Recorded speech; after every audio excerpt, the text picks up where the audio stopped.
Bonjour et bienvenue sur opentuto.com. Dans cette série de vidéos, on va voir comment faire pour créer une application Java EE. Tout d'abord, nous allons commencer par une petite définition. Java EE est une spécification pour la technique Java d'Oracle, plus particulièrement destinée aux applications d'entreprise. Si on veut créer des grandes applications, donc on va utiliser Java EE. Sinon, donc c'est pas la peine de l'utiliser. Ici, on va voir les technologies qu'on va utiliser. Euh, GSP.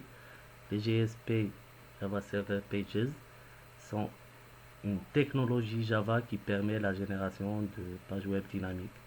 Donc des pages web qui contiennent par exemple, des conditions, des boucles, etc.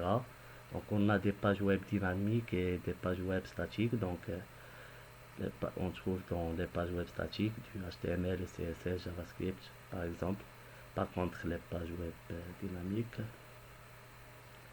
on trouve des conditions, des boucles, etc. du code Java. Donc Servlet est une classe Java qui permet de créer dynamiquement des données au sein d'un serveur HTTP. Le design pattern, le patron de conception MVC, modèle d'architecture qui cherche en fait à séparer nettement les couches de présentation. Donc, dans la couche de présentation, on trouve tout ce qui est page HTML, GSP, CSS, fichier JavaScript, etc.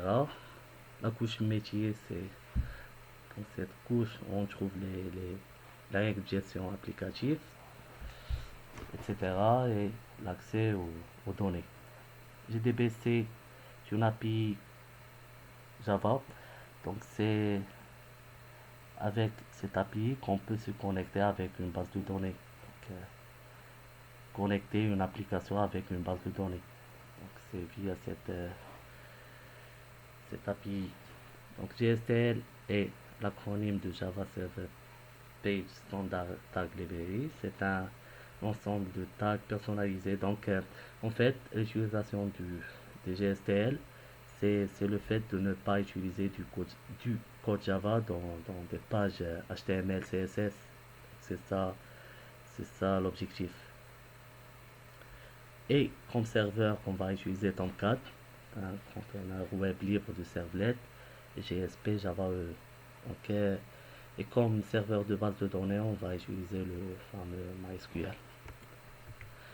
L'objectif de ce tuto, en fait, nous allons voir comment faire pour créer une application Java EE en utilisant les technologies qu'on vient de définir. Je vous remercie et à la prochaine vidéo. Salut!